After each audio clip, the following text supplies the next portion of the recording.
말씀의 교훈을 받을 때 우리 안에 일어나는 변화의 과정이라는 제목으로 여러분과 좀 말씀을 나누겠습니다. 저는 지난 신년 주일과 지난 1월 마지막 주일 2주에 걸쳐서 골로새서 2장 6절과 7절의 말씀을 이렇게 좀 부분 나누어 좀 살펴보면서 우리가 영적인 변화, 영적인 성장에 대해서 여러분과 계속 말씀을 나누고 여러분에게 도전을 드리고 있는데요.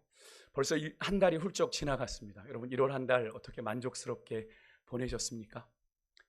부푼 기대와 소망 가운데 시작했던 새해 어떠셨어요? 한 달이 여러분의 기대대로 잘 사라지셨습니까? 그랬다면 축복하고요. 혹시 그러지 못했어도 괜찮습니다. 여러분의 삶에 어떤 변화, 어떤 성장의 조짐이 보이셨습니까? 혹시 당장에 지난주에도 제가 말씀드렸지만 어떤 변화의 성장의 조짐도 보이지 않고 오히려 예년과 다름없는 모습으로 다시 회귀하고 돌아가는 것 같아 여러분 안에 답답함이 있고 왜 이럴까 하는 그런 마음이 있더라도 지난주에 제가 말씀드렸지만 우리가 포기하지 아니하고 말씀이신 그리스도 안에 우리의 삶을 깊이 뿌리 내리기를 주저하지 않을 때 여러분 당장에 나타나는 어떤 변화와 결과가 없는 것처럼 보여도 여러분 대나무처럼 지난주 마지막 시간 말씀드렸죠.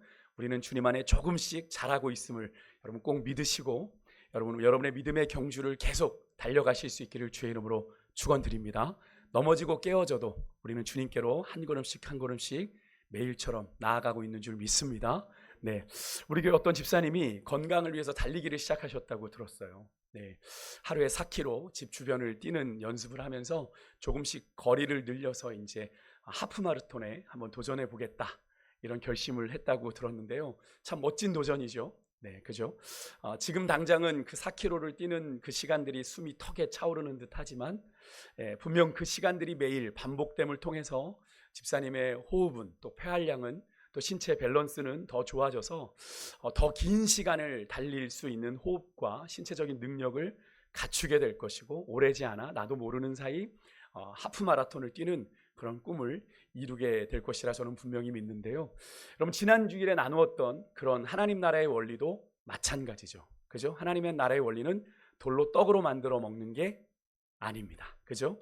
한 번 더 좀 상기를 시켜드리면 하나님 나라의 원리는 씨앗의 원리를 말씀드렸어요. 우리 마가복음 4장 26절에서 29절 지난주에도 읽었던 말씀인데 하나님 나라의 원리가 무엇인지를 다시 한번 좀 우리가 읽어보겠습니다. 같이 읽습니다. 시작. 또 이르시되 하나님의 나라는 사람이 씨를 땅에 뿌림과 같으니 그가 밤낮 자고 깨고 하는 중에 씨가 나서 자라되 어떻게 그리 되는지를 알지 못하느니라. 땅이 스스로 열매를 맺되 처음에는 싹이요 다음에는 이삭이요 그 다음에는 이삭의 충실한 곡식이라. 열매가 익으면 곧 낫을 대나니 이는 추수 때가 이르렀음이라. 아멘. 하나님의 나라는 뭐와 같다고 예수님이 말씀하셨어요? 사람이 씨를 땅에 뿌림과 같다. 씨를 땅에 뿌렸다는 건 시간이 필요하죠. 씨가 자라야 됩니다. 싹을 틔우고 또 열매가 연글고 또 낫을 대기까지도 아주 태양 아래서 쬐어지고 그래서 무르익어 갈 때 추수 때가 됨을 알게 되지 않습니까?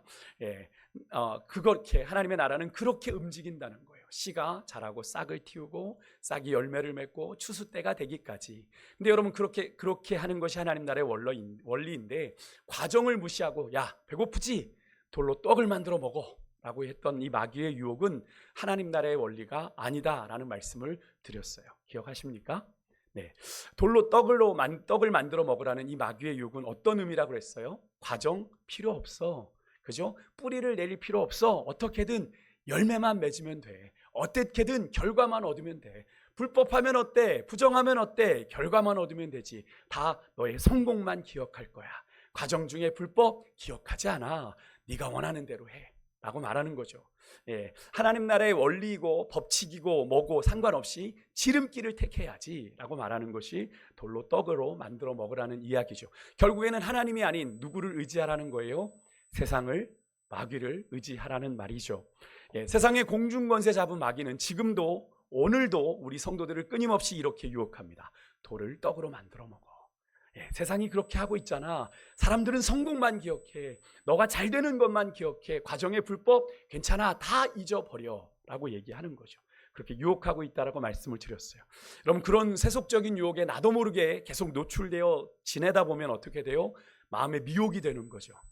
그래도 될까 처음에 망설였던 일들이 한번 열려지기 시작하면 예전에는 감히 두려워하지 못했던 일들이 내 안에 습관처럼 죄가 반복되는 걸 경험하게 되죠. 어느덧 하나님의 원리가, 하나님 나라의 원리가 우리 머릿속에서 사라진 채 우리는 세속적인 성공 방식에 빠져들고, 그러다 보니 조금만 일이 안 돼도 세상 사람들은 스스로 지레 포기하는 것처럼 세상 사람들처럼 그렇게 따라가게 되는 경우를 많이 보게 되는데, 여러분, 그것은 하나님의 백성다운 모습이 절대로 아닙니다. 오히려 하나님 나라의 백성인 우리 성도들은 내가 기대한 만큼 변화의 조짐이 보이지 않아도 계속되는 실패와 흉작이라고 해도 절대로 포기해서는 안 되는 줄 믿습니다. 왜 그렇습니까? 포기하지 않음에 때가 이름에 어떻게 하신다고요? 거두리라. 모르세요? 포기하지 않음에 때가 이름에 거두리라. 이 약속의 말씀을 여러분들이 굳게 믿고, 여러분, 울더라도 시편 126편에 울더라도 씨를 뿌리는 사람들이 바로 하나님 나라의 백성들입니다. 실패했다고, 몇 번 넘어졌다고 포기하고 울고 좌절하고 끝내는 것이 아니라, 그래서 제가 늘 말씀드리죠. 하나님의 사람들에게는 인생의 마침표를 찍을 권리가 있다, 없다? 없다. 인생의 마침표를 너무나 찍고 싶은 마음이 든다. 제발 쉼표를 찍고 하나님 앞에 와서 승부를 걸어라. 하나님 앞에서 죽기 살기로 한번 매달려 봐라. 그러지 않고 여러분의 인생의 마침표를 찍는 건 여러분 하나님의 사람 아닙니다. 그죠? 우리의 인생의 주인은 누구신데요? 하나님이시잖아요. 우리의 호흡을 여기까지 인도해 주신 분 하나님이시잖아요. 오늘도 우리가 살아야 될 이유가 있어서 우리에게 호흡을 주셨다니까요. 안 그랬으면 어제 간밤에 우리를 불러 가셨을 거예요. 여기까지야. 그런데 그러지 않고 오늘 이 하루를 우리에게 허락하신 이유가 뭡니까? 우리에게 오늘을 살아야 될 분명한 이유와 목적이 있기에 우리에게 호흡을 주셨다라는 거죠. 여러분 믿으십니까? 그러니까 우리는 절대로 잠깐의 실패로, 또 어쩌면 실패가 반복돼도 괜찮아요. 여러분 포기하지 마시고 시편 126편을 꼭 기억하십시오. 왜 울면서 씨를 뿌려요? 흉작인데 안 됐는데 하나님 또 씨 뿌려요? 씨 뿌려.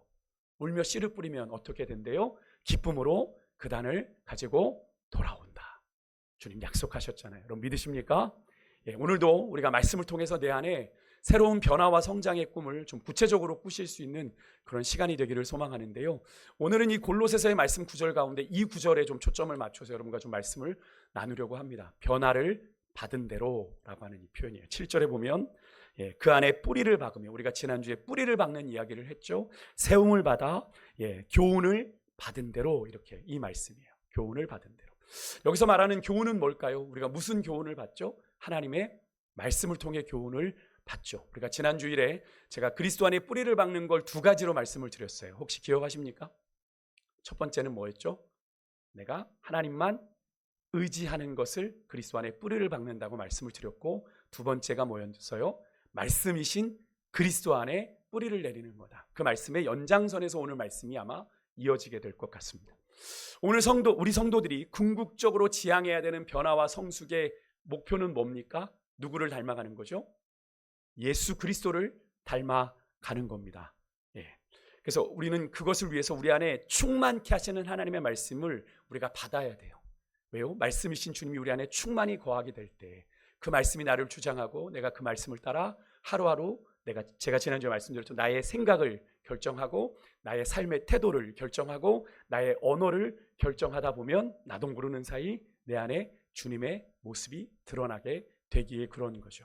우리가 말씀을 충만히 그리고 지속적으로 받을 때 어떻게 우리가 변화되는지를 우리가 좀 과정을 알았으면 좋겠는데요.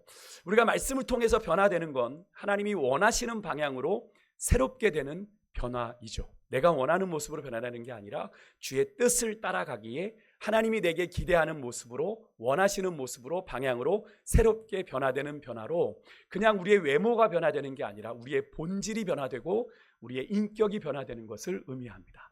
그러니까 나도 모르는 사이에 말씀을 따라가다 보니, 말씀을 따라 나의 언어를 결정하고 나의 삶의 태도를 결정하다 보니 나도 모르는 사이에 내가 무심코 바라봤던 큰바위 얼굴을 내가 닮아갔던 것처럼 우리 안에 예수님을 닮아가는 변화를 경험하게 되는 것인데요. 여러분, 이런 변화를 위해서 우리가 먼저 일어나야 되는 변화가 뭐냐면 우리 마음의 변화입니다. 사도 바울이 이런 이야기를 했죠. 로마서 12장 2절의 말씀을 통해 이렇게 권면했습니다. 우리 같이 한번 읽어볼게요. 같이 읽습니다. 시작. 너희는 이 세대를 본받지 말고 오직 마음을 새롭게 함으로 변화를 받아 하나님의 선하시고 기뻐하시고 온전하신 뜻이 무엇인지 분별하도록 하라. 이렇게 말씀을 해요. 여러분, 로마서는 16장으로 되어 있어요. 예전에도 말씀을 드렸지만 1장부터 11장까지는 믿음으로 말미암아 구원을 받는다라고 하는 구원을 받는 것에 대한 이야기를 하고 있다면 12장부터 16장은 마지막 인사니까 15장까지는 뭘 기록하고 있냐면 구원받은 성도들이 어떻게 구체적으로 구원받은 자답게 살아갈 것인가를 이야기하는 게 12장부터 이야기입니다. 그래서 12장 1절이 뭐죠? 너희 몸을 하나님이 기뻐하시는 거룩한 산 제사로 드려야 된다. 너희 구원받은 너희는 그런 존재야 라고 이야기하면서 그런 존재가 이 세상을 살아가는 방법은 첫 번째, 이 세상을 본받으면 안 돼. 이 세상을 본받는 게 아니라 너희가 마음을 새롭게 함으로 변화를 받아 하나님의 뜻을 쫓아가는 존재가 돼야 돼 라고 얘기하고 있는 것이 이 로마서의 말씀이거든요. 그러니까 사도 바울이 이 2절의 말씀에서 강조하고 있는 건 오직 마음을 새롭게 함으로 변화를 받아야 돼 라고 말하고 있는 겁니다. 영적인 변화의 과정에서 여러분 중요한 것은 마음이 새롭게 되는 겁니다. 마음을 다시 먹는다고 하죠. 새해가 되면 우리가 새 마음, 새 다짐, 새 결심을 하는 것이 바로 마음을 새롭게 하는 것 아닙니까? 근데 마음을 새롭게 하려면 우리에게 뭔가 새로운 정보가 우리 안에 들어와야 돼요. 그죠? 예, 그래서 이 마음이 새롭게 된다라고 하는 건 단순한 변화가 아니라 존재 자체가 변화되는 것을 의미합니다. 그리스도 안에 우리가 새로운 피조물이 되는 것처럼 말이죠. 그러니까 우리 존재 안에 여러분 예수님의 모습이 심겨지는 것을 의미하는 건데요. 그래서 영어 성경을 보게 되면 여기에 이 변화를 받아 이렇게 되어 있는 이 변화가 어떤 단어로 되어 있냐면 transform 이렇게 되어 있습니다. form이라는 건 어떤 틀을 말하는 거잖아요. 틀을 바꾼다, 바꾼다라고 하는 의미죠. 그러니까 여기서 form은 어떤 물건을 만들 때 어떤 틀을 말합니다. 어떤 우리가 물건을 찍어낼 때 동일하게 찍어낼 때 어떤 틀을 만들어서 거기에 어떤 재료들을 부어서 물건을 찍어내는 것처럼 그것을 의미하는 건데 똑같은 상품을 만들어내는 거죠. 여기서 말하는 이 작업이 영적인 작업에서도 선행이 돼야 되는데요. 하지만 여러분 우리 성도들이 추구하는 그것은 어떤 상품을 만드는 것이 아닙니다. 그죠? 우리 하나님의 사람들은 다 똑같습니까? 똑같지 않습니다. 하나님께서 자기 모양 형상대로 만드셨는데 하나도 닮은 사람이 없어요. 80억 인구 중에 쌍둥이도 다르잖아요. 그렇죠? 아무리 비슷해도 다른 구석이 있습니다. 그걸 뭘 의미합니까? 우리 각자가 하나님의 뜻 가운데 특별하게 부르심 받았다라고 하는 거죠. 우리가 추구해야 되는 건 우리를 창조하신 창조주 하나님이 우리에게 기대하시는 각각의 걸작품으로 우리를 만드셨는데 여러분 상품과 작품의 차이가 뭡니까? 상품은 우리가 파는 상품은 그때그때마다 가격 변동이 되게 많이 일어납니다. 그렇지만 작품은 어떻죠? 작품은 어지간해서는 그 값어치가 떨어지지 않죠. 그래서 가격도 쉽게 정할 수 없는 것이 작품입니다. 상품과 작품은 그런 차이가 있어요. 우리가 추구해야 되는 삶은요, 하나님의 상품이 아니라 하나님의 형상을 닮은 걸작품으로서의 삶을 우리가 살아내야 되는 건데, 그래서 하나님께서 그걸 기대하시고 하나님의 형상을 우리 안에 심으셨다는 거죠. 그래서 조금 전 우리가 예수님의 모습을 닮아가는 변화를 의미하는 그 단어를 제가 트랜스폼, 폼을 바꾸는 거다. 그러니까 이 폼이 좀 다른 단어로 좀 바꾸면 여러분 이미지라고 하는 단어로 우리가 좀 바꿔볼 수 있는데 우리는 이미지라는 단어를 자주 쓰죠. 이미지 메이킹을 잘해야 된다. 또는 이미지에 변화를 줘야 된다. 이런 말을 많이 하는데 그 정도로 우리 인생에서 누군가의 이미지는 되게 중요하죠. 중요합니다. 그런데 여러분 이 이미지라는 단어가 잘못 쓰면 상당히 세속적인 단어이지만 성경적으로 쓰이면 이 단어가 아주 거룩한 의미가 되는데 하나님의 형상이라고 했을 때 그 이미지를 영어로 보면 God's image라고 되어 있습니다. 그러니까 form은 이미지라고 단어를 좀 바꿀 수 있거든요. 이게 뭘 의미하냐면 하나님의 형상이라는 의미입니다. 그러니까 제가 지난 주일에 여러분들에게 설교를 드리면서 구원에 대한 서두에서 구원에 대한 이야기를 드리면 구원은 영생을 받아 천국에 가는 것만이 구원이 아니라 그죠? 하나님이 창조 때 창조하신 이 하나님의 나라를 그죠? 회복하는 거다. 창조하신 그 모습 그대로 회복해 가는 거다. 우리 안에 하나님의 형상을 회복해 가는 것이 구원이다 라고 말씀을 제가 드렸어요. 여기서 하나님의 형상이라고 하는 것을 영어로 바꾸면 God's image라고 하는 건데요. 결국 우리 인간이 죄로 인해서 하나님의 형상을 잃어버렸다는 건 뭐예요? 창조 때의 하나님의 이미지를 우리가 잃어버렸다는 이야기예요. 그죠? 특히 하나님의 인격을 우리가 잃어버렸어요. 우리가 하나님을 닮은 존재로 하나님의 거룩한 성품이 우리 안에 있었는데 죄로 인하여 그것이 깨어져 버렸다는 거죠. 그래서 여러분, 하나님 닮은 모습으로 살아가야 되는 인간들이 어떻게 살고 있어요? 그 형상이 깨져버리니 하나님의 거룩한 성품에 참여하는 자로 살아야 될 자들이 동물처럼 그렇게 살아가고 있죠. 짐승처럼 약육강식의 논리가 우리 인간 사회에도 존재합니다. 강한 자가 약한 자를 무참히 짓밟고 무시하는. 그래서 지금 여러분 돌아가는 우리의 세상의 모습이 그러하지 않습니까? 지금 세계 정세가 되게 급박하게 돌아가죠. 뭐 중동에서, 뭐 미국에서, 여기저기서 지금 난리예요. 그런 급변하고 있는 국제 정세가 힘의 논리에 따라 지금 여기저기서 지금 그 논리가 좌우하고 있지 않습니까? 그것을 반증하고 있는 거죠. 인간이 하나님의 거룩한 성품을 참여한다면 평화를 이루며 나아가야 되는데 서로 못 잡아먹어 안달이고 뺏지 못해 안달이고 힘 있는 자들은 억압하고 착취하려고 난리예요. 지금 그런 국제 정세를 우리가 보고 있지 않습니까? 그렇게 죄로 인해 여러분 하나님의 형상을 잃어버리고 죄인의 형상만 남은 우리가 여러분 예수님의 형상으로 다시 회복시켜 나가는 것을 오늘 이 사도 바울은 마음을 새롭게 하는 거다라고 이야기한 겁니다. 그런 과정에서 일어나는 변화는 단순한 체인지, 뭐 자리를 바꾸는 그런 변화가 아니라 전인적인 변화라고 해서 여기에는 이 단어가 쓰였습니다. 트랜스포메이션.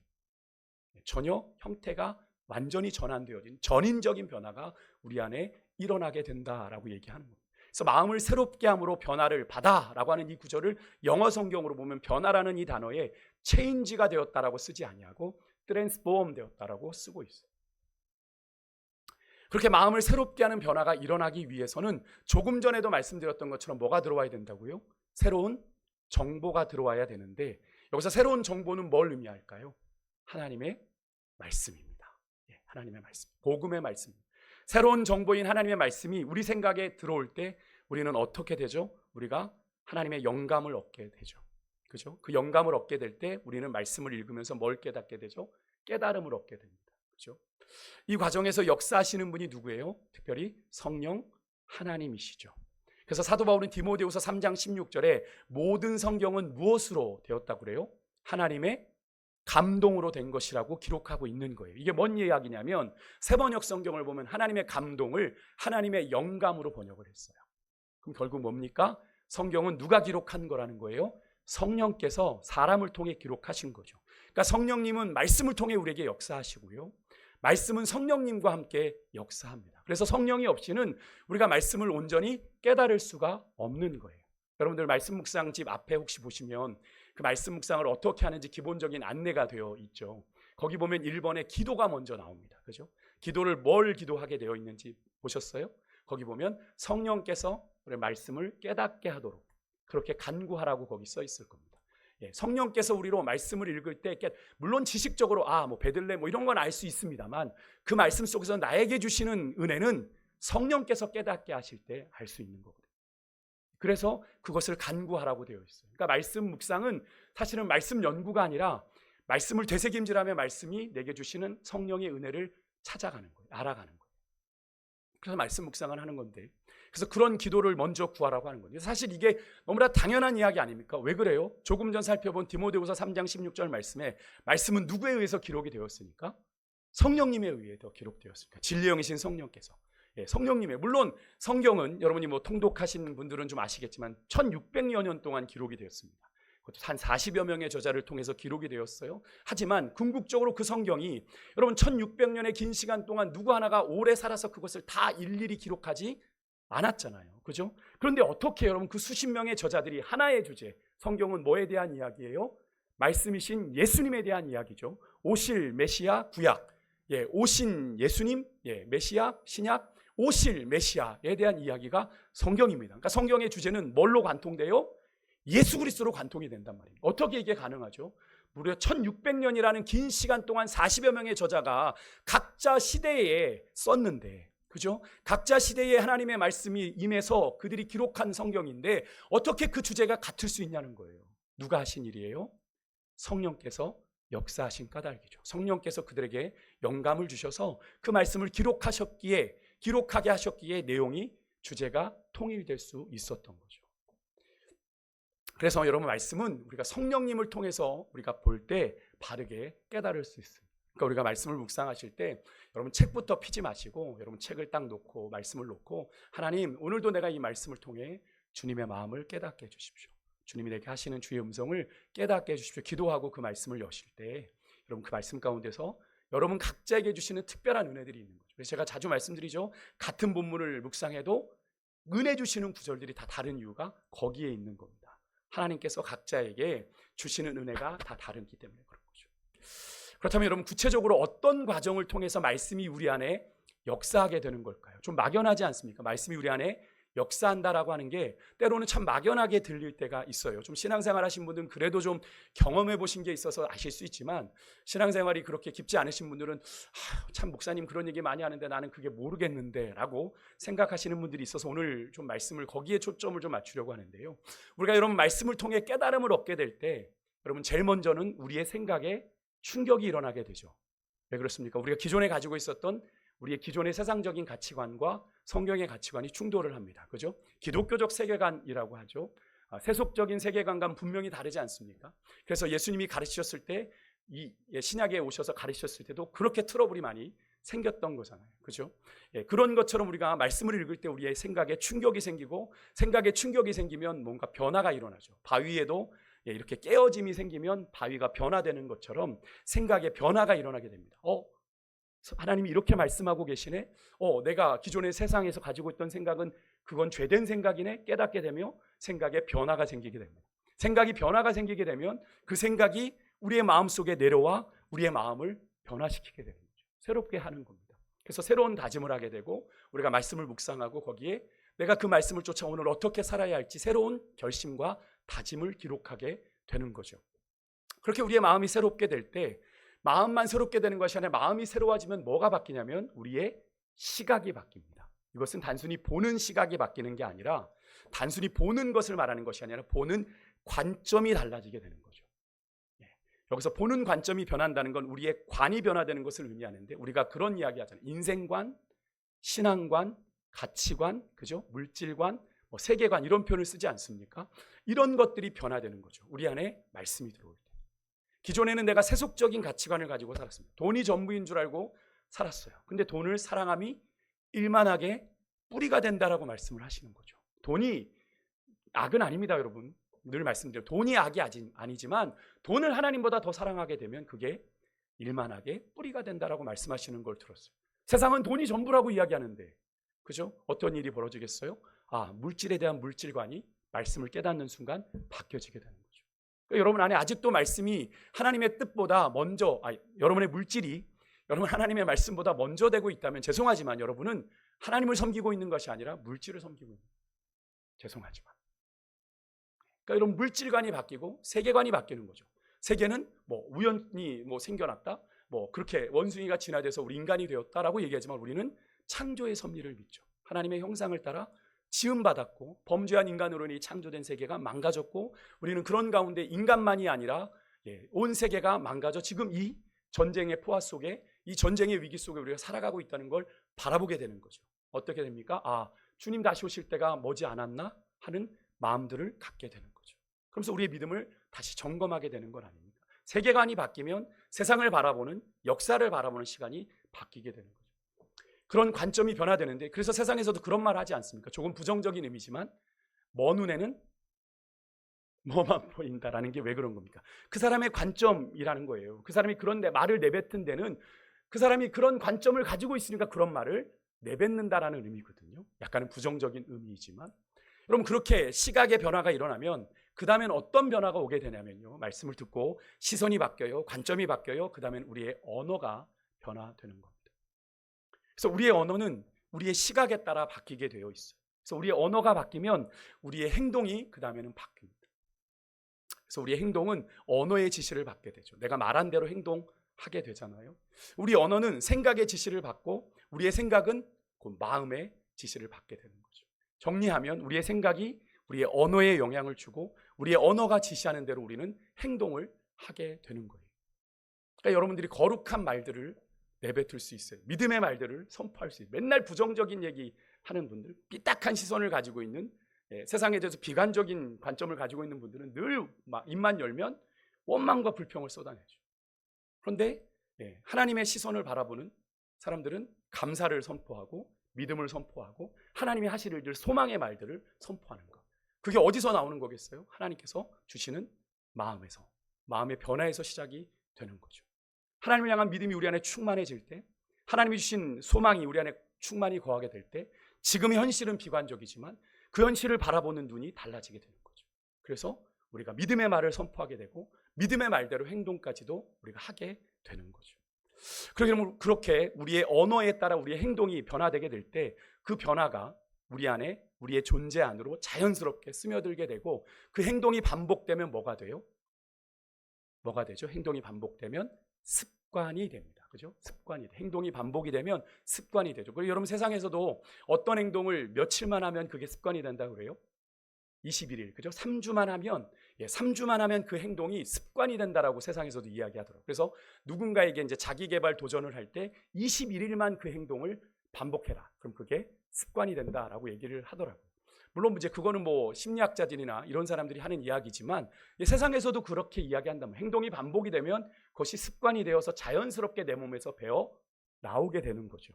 그래서 여러분 파스칼 같은 사람은요, 프랑스의 철학자 파스칼 같은 사람은 습관은 제2의 천성이다라는 이야기를 한 거예요. 그런데 그게 되게 유명한 명언이지 않습니까? 제2의 천성이, 내가 습관을 통해 만든, 행동이 반복되어 습관을 통해 생긴 제2의 천성이 내가 가지고 있었던 제1의 천성보다 더 강력한 힘을 발휘해서 사람의 인생을 바꿀 수 있다라고 얘기를 하는 거거든요. 그러니까 여러분, 우리에게 당연한 운명은 없는, 나는 저주받은 인생으로 태어났어, 나는 망할 인생이야. 야베스가 그런 인생 아니었습니까? 고통 중에 나왔다. 근데 야베스의 기도를 딱 읽어보면 첫 구절이 야베스는 형제 중에 존귀한 자라라고 그를 평가합니다. 근데 그의 인생을 존귀하게 만든 게 뭡니까? 그는 분명히 부모에게서 태어날 때는 고통 중에 낳은 어떤 저주받은 아들 같은, 어쩌면 어머니를 산고 중에 죽을 뻔한 아들이었는지도 모르겠어요. 그래서 이름이 그렇게 지어졌는지 모르겠는데 그가 하나님께 어떤 기도를 합니까? 그의 절망스러운 그 운명에 포기하지 아니하고 주여 내게 복의 복을 더하시고 나의 지경을 넓혀주시고 주의 손으로 도우셔서 나로 환난에서 벗어나 근심이 없게 하여 주십시오 라고 기도했더니 하나님께서 그의 기도를 들으셨더라. 딱 두 구절로 그의 인생을 이야기하고 있는데 그의 운명이 바뀌었다는 거예요. 그의 운명이 바뀌어요. 운명 타령하시면 안 돼. 믿으면서 믿는 사람이 운명 타령하시면 절대로 안 됩니다. 나는 망할 운명이야. 다 글렀어. 여러분, 근데 그 말이 여러분의 인생을 결정하는 거예요. 주님이 뭐라고 그러셨어요? 내 귀에 들린 대로 내가 시행한다라고 말씀하시죠. 여러분 말을 되게 조심해야 돼요. 말을 조심해야 돼요. 여러분의 말이 여러분의 인생을 그렇게 정의하는 거예요. 야베스는 자신의 인생이, 부모는 그의 인생을 고통이다라고 결정했는데 거기에 승복하지 않냐고 하나님 앞에 그의 인생을 걸고 매달렸잖아요. 하나님이 그 인생을 바꾸셨습니다. 존귀한 인생으로. 여러분에게도 그런 은혜가 있으시기를 주의 이름으로 축복합니다. 그게 제2의 천성이 되어버린 거죠. 야베스에게는요. 여러분, 좋은 습관을 가지면 삶에 끼치는 영향이 크다는 걸 의미하는 거예요. 여러분, 그렇게 제2의 천성으로 자리 잡은 습관은 자연스럽게 우리의 존재의 일부가 되죠. 왜? 나도 모르는 사이에 그냥 하게 되는 행동이 되니까. 그렇게 자리 잡은 습관은 결국 우리의 뭐가 될까요? 우리의 인격이 됩니다. 인격이 되고요. 우리의 인격이 변화될 때 우리의 미래도 우리의 삶도 변화되게 되는 거예요. 말씀이 우리 안에 어떻게 작용하는지 그려지세요? 사랑하는 성도 여러분, 예수님을 믿는 성도들에겐 누구를 닮는 인격이 가장 소중할까요? 우리 예수님을 닮는 인격이 가장 소중하죠. 가장 귀한 겁니다. 이것을 위해서 우리 성도들에게 마음을 새롭게 할 새로운 정보가 먼저 필요한데 그 새로운 정보가 뭐다? 하나님의 말씀이다. 복음의 말씀이다. 특별히 누구든지 그리스도 안에 있으면 새로운 피조물이라 이전 것은 다 지나갔으니 보라 새 것이 되었다라고 여러분에게 선포하십시오.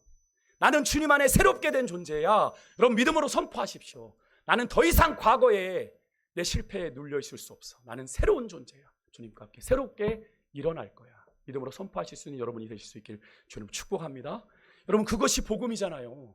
우리에겐 그럴 가능성이 없지만 주님이 우리를 위해 자신의 생명을 주셨지 않습니까? 그게 복음이잖아요.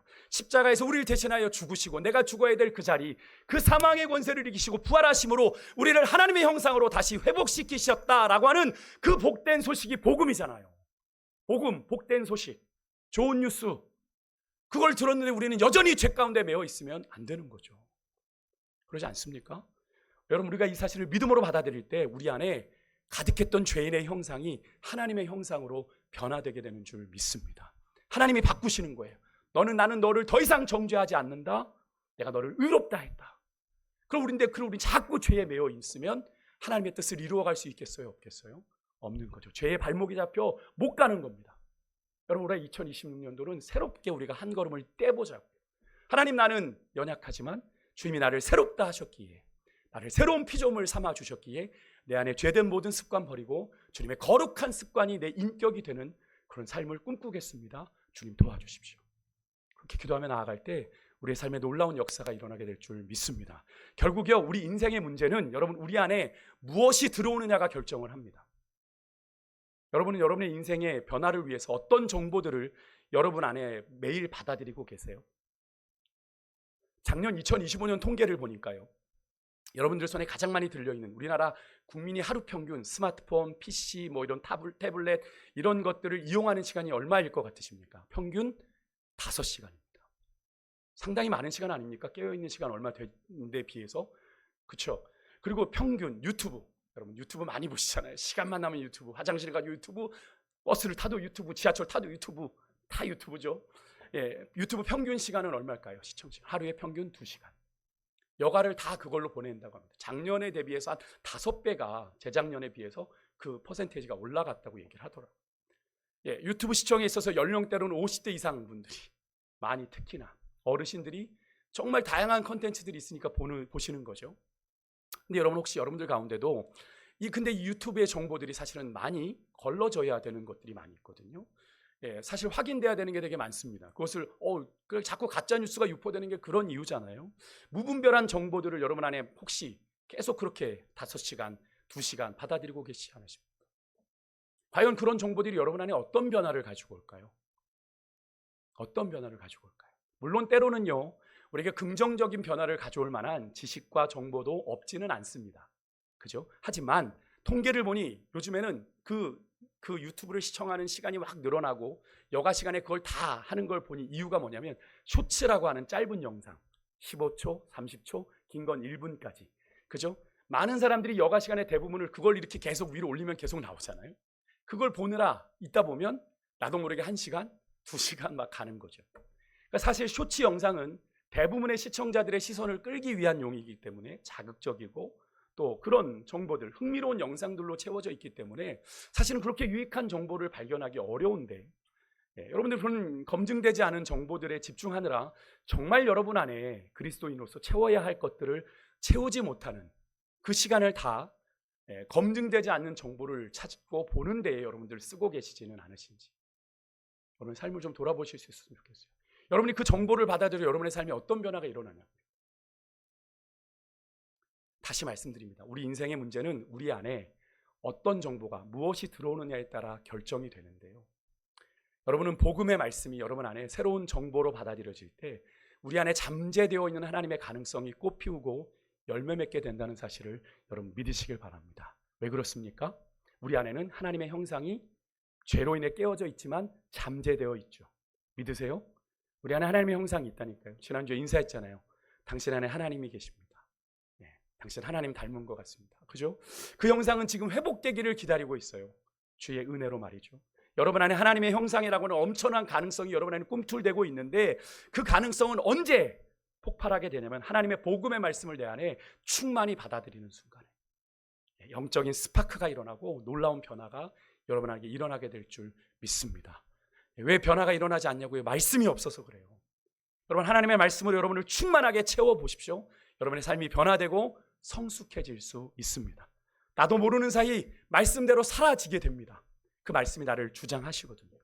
여러분 안에는 이미 충분한 하나님의 가능성이 있음을 믿으십니까? 하나님의 가능성이 여러분 안에 있어요. 그 가능성이 주의 말씀을 만나게 될 때 놀라운 하나님의 가능성으로 폭발하게 되는 것인데요. 이렇게 말씀을 드리면 이런 분들 계실 수 있어요. 그런 이야기, 가능성? 그런 이야기는 젊은 사람이나 들어야지 나이 먹은 다 늙은 내가 무슨 하나님 앞에 가능성이 있겠어 라고 생각하실 수 있는 분들이 계시는데요. 여러분, 지난주에 제가 말씀드렸죠. 하나님의 가능성은 하나님이 우리 인생의 끝이라고 할 때까지 끝난 것이 아니라고 제가 말씀드렸습니다. 믿으십니까? 하나님이 여기까지라고 해야 우리가 끝이라니까요. 여러분 마음대로 여러분의 인생의 종료 버튼을 누르지 마시라고요. 하나님이 여기까지야 이제 가자라고 하시면 가야지. 그러지 않았는데 이미 마음은 갔어. 그러면 안 되는 거잖아요. 하나님이 주신 그 시간. 여러분, 그러야 꿈을 꿀 수가 있어요. 모세도 여러분 몇 세에 부름받았죠? 모세가 출애굽의 영도자로 부름받은 나이가 언제입니까? 40살입니까? 40살에 미디안 광야로 도망갔습니다. 80살입니다. 그죠? 갈렙은요. 갈렙이 이 산지를 내게 주십시오라고 고백했던 때가 나이가 몇 살입니까? 85세입니다. 뭐 그때는 몇백 살씩 살던데, 아니 그때가 몇백 살씩 살았나요? 그때 모세가 120살에 죽었는데 아니란 말입니다. 80도 늙은 나이고 85세도 늙은 나이입니다. 그런데도 불구하고 갈렙은 뭐라 했습니다. 나는 젊을 때와 같이 지금도 내가 힘이 있다. 여호수아에게 내 그 산지를 내게 주시기로 한 그 산지를 내게 주십시오. 내가 그 땅을 취할 겁니다. 가장 강력한 아낙 자손들이 있는 헤브론 땅을 내게 달라고 이야기했잖아요. 여러분, 하나님의 역사는 남녀노소를 불문합니다. 믿으십니까? 그걸 믿으셔야 돼요. 그래야 여러분의 삶에 새로운 가능성을 꿈꿀 수 있는 거죠. 나는 다 늙었어, 끝났어, 나이 먹었으니까 끝났어 라고 생각하면 여러분 그걸로 끝이에요. 근데 여러분 그렇지 않다니까요. 하나님이 그렇지 않다라고 말씀하십니다. 연약한 너를 통해서도 내가 일할 수 있어. 내가 너 심지를 끄지 않을 거야. 내가 너를 통해서 일할 거야. 하나님이 하실 수 있다니까요. 여러분, 하나님의 역사가 어떻게 약속됐는지 보십시오. 요엘서 2장 28절 같이 한번 읽어보겠습니다. 같이 읽습니다. 시작.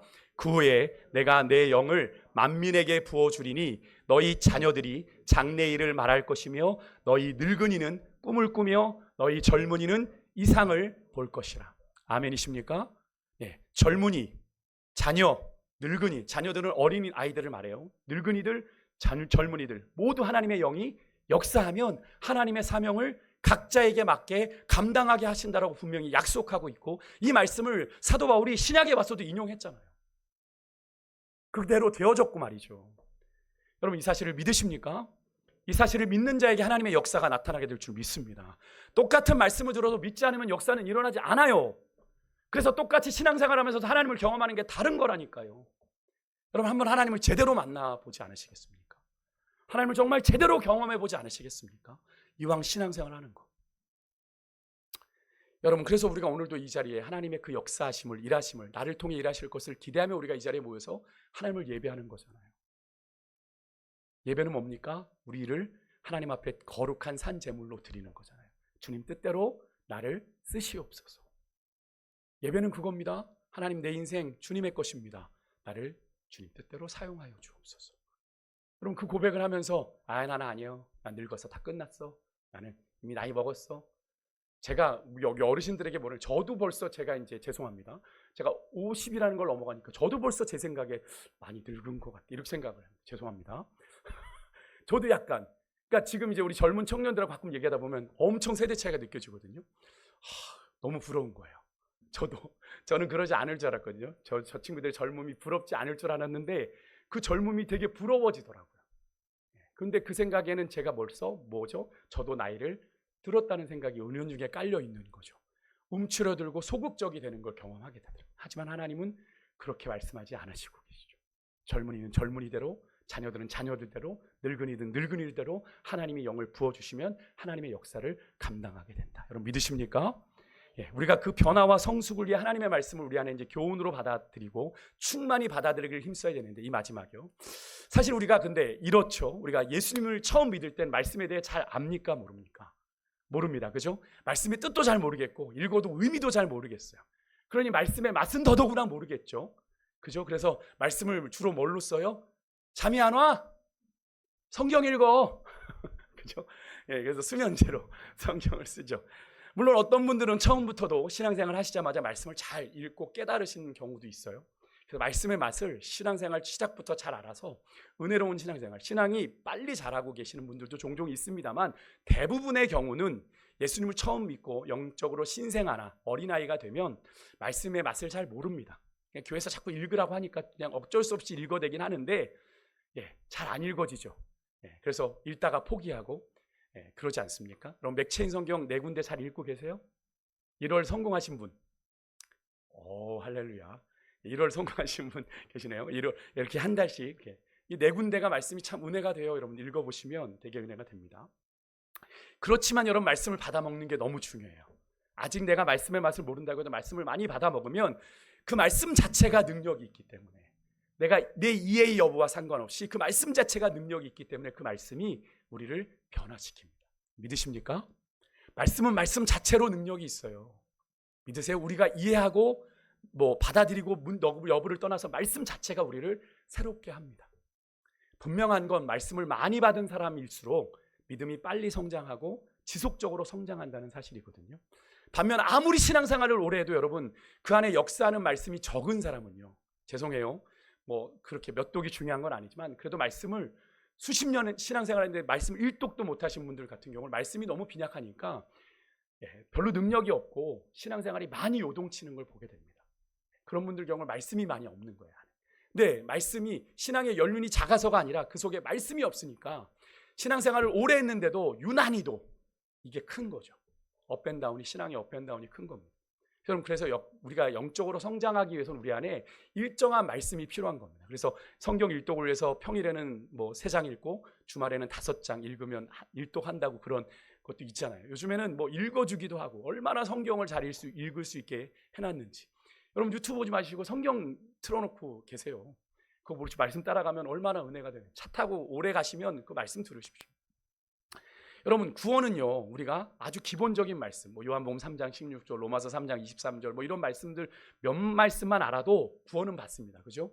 예수를 믿을 수 있어요. 근데 우리가 거룩한 성화의 단계, 그죠? 우리가 하나님의 거룩한 성품에 참여하기 위해서는 일정한 양식의 말씀이 우리 안에 들어와야 돼요. 일정한 분량의 말씀. 매일같이 우리 안에 공급돼 들어와야 돼요. 물론 성경 전체의 흐름을 알고 그 말씀이 우리 안에 충만히 역사할 때 우리는 더 강한 그리스도의 군사로 서게 되는 것이지만, 여러분 물론 이렇게 말씀드리면 제가 이렇게 말씀드렸지만 말씀이 이해 안 돼서 못 읽겠다고요 이렇게 얘기하시는 분들 계실 수 있는데, 여러분 한 번만 생각해 보십시오. 제가 이런 경우를 예를 들게요. 우리 은우가 나가면 안 되는데 어린이가 태어나자마자 엄마의 젖을 먹거나 분유를 먹습니다. 그죠? 그때 아이가 이 젖에 무슨 성분이 들어있는지 확인하고 먹습니까? 이 젖은 아이에게 어떤 유익이 있는지 확인하고 엄마 좀 알려주세요. 그럼 내가 열심히 먹을게요 라고 먹나요?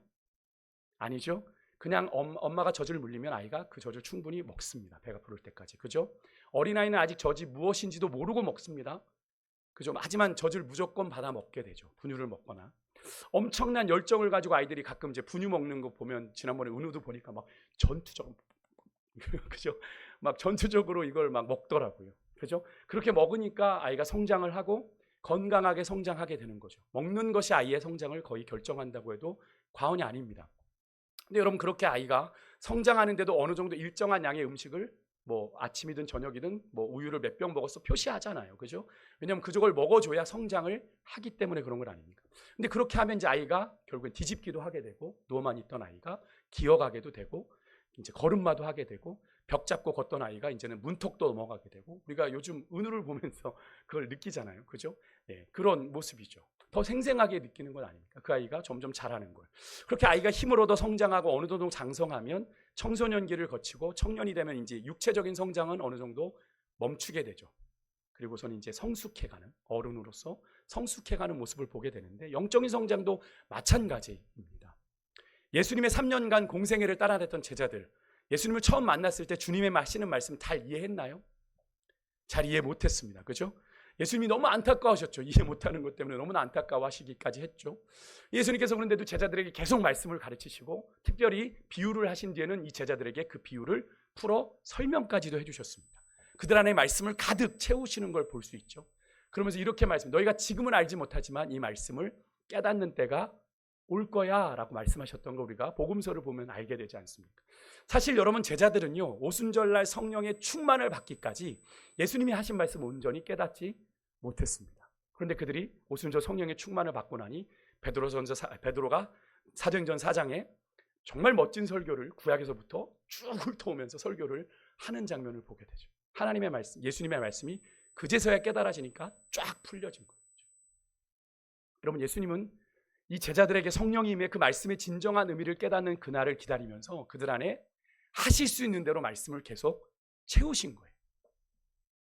그들은 그렇게 말씀을 받는 중에 물론 예수님을 만나가면서도 변화되기 시작했지만 결국 그들의 결국은 실패였잖아요. 예수님 다 버리고 떠났잖아요. 다시 갈릴리도 돌아갔지만 부활하신 주님께서 그들을 찾아가 다시 소명을 주시고 사명을 주셔서 그들을 다시 제자의 자리에 불어놓으시지 않았습니까? 여러분, 이것은 오늘 우리에게도 동일한 사실입니다. 말씀이 우리 안에 들어올 때 말씀이 파도처럼 밀려와서 우리를 삼켜 우리를 막 은혜 아래 헤엄치게 하기도 합니다만 말씀은 우리 안에 씨앗처럼 들어야 역사합니다. 그래서 말씀이 처음 씨앗으로 받을 땐 그 씨앗의 능력을 잘 모르지만 그 씨앗이 우리 안에 언젠가는 놀랍게 자라게 되는 것을 우리가 경험하게 되는 것이 영적인 성장이에요. 그러니까 우리가 할 일은 우리 안에 어떻게 하는 거예요? 말씀의 씨앗을 우리 안에 많이 받아두는 게 중요한 거죠. 그러니까 말씀을 읽으라고 여러분들에게 권면하는 것이고 말씀을 묵상하라고 권면하는 것이고 말씀을 암송하시라고 주보에 매일 실어드리는, 너무나 아는 말씀들이잖아요. 여러분들 제법 암송하시는 말씀이 있어요. 그죠? 요즘 올려드리는 주보의 말씀은 거의 다 아는 말씀입니다. 확인하는 거죠. 다시 내가 얼마나 말씀을 암송하고 있나. 여러분, 콩나물 키워보셨습니까? 집에서 콩나물 키워보신 분들, 콩나물 키울 때 콩나무 시루에 물을 많이 부어요. 근데 물을 부으면 어떻게 되죠? 얘가 물을 먹는 건지 다 물이 쏙 빠지는 건지 몰라요. 그죠? 그런데 어떻게 됩니까? 계속 물을 붓다 보면 콩나물이 어느새 자라는 걸 우리가 볼 수 있죠. 우리가 말씀을 받아 성장하는 게 비슷합니다. 여러분, 우리 성도들에게 말씀이 들려지고 이해가 되고 깨달아지기 시작했다고 하는 말씀을 들을 때가 저는 가장 행복합니다. 목사님 말씀을 몇 번 읽기 시작했더니 말씀이 들려집니다. 목사님이 하시는 말씀이 뭔지 이해가 됩니다. 말씀을 읽는 맛이 있습니다. 즐겁습니다. 라는 이야기를 들을 때가 저는 가장 행복합니다. 그런 분들은 이제 신앙이 조금씩 자라가고 자립할 수 있는 신앙이 되어가는 거거든요. 그분들이 이제 말씀의 맛을 알게 되신 거잖아요. 그래서 읽지 말라고 해도 말씀을 피게 되는 것 아니겠어요? 여러분, 그런 고백하시는 성도님들의 공통점은 하나입니다. 말씀이 다 이해돼서 그렇게 읽을까요? 몇 번씩 반복해서 읽을까요? 그렇지 않아요. 그렇지 않은 부분도 있지만 그래도 말씀을 일정하게 꾸준히 내 안에 계속 집어넣으신 분들입니다. 모르는 부분도 있지만 잘 이해가 되지 않는 부분도 있지만 주님이 내게 주시는 교훈의 말씀으로 성경을 겸손하게 받아 읽었을 때 그 말씀의 맛을 알게 되신 거거든요. 여러분, 그 은혜가 올해는 여러분들 가운데 좀 충만하게 나타나기를 저는 간절히 소망합니다. 그 교훈의 말씀을 우리가 받을 때 여러분의 마음이 새롭게 되고 여러분 안에 참된 영적인 변화와 성숙이 일어나게 되는 것이거든요. 오늘 여러분이 말씀을 읽을 때 여러분 안에 일어나게 되는 변화를 지금 좀 설명을 드렸어요. 마음, 생각, 시각, 언어, 행동, 습관, 인격까지. 여러분의 말씀이 여러분 안에 그렇게 작용해서 여러분을 이렇게 변화시켜 나가는 과정에 어느 순간에 여러분들이 서 계신지는 저는 모르겠습니다만 여러분 안에 해야 될 일은 뭐겠어요? 여러분 안에 말씀을 채우십시오. 이해가 되든 이해가 되지 않든 내게 말씀을 주시는 그 말씀을 매일같이 받아 읽고 받아 넣을 때 그 말씀이 우리 안에 작용하고 작동하고 역사하는 순간이 반드시 오게 된다. 그 말씀의 능력을 경험하게 될 때 우리의 신앙생활은 차원이 다른 신앙생활을 하게 된다. 여러분, 그것을 꼭 경험하시는 2026년, 그래서 변화는 말씀으로 일어납니다. 다른 것으로 일어나지 않아요.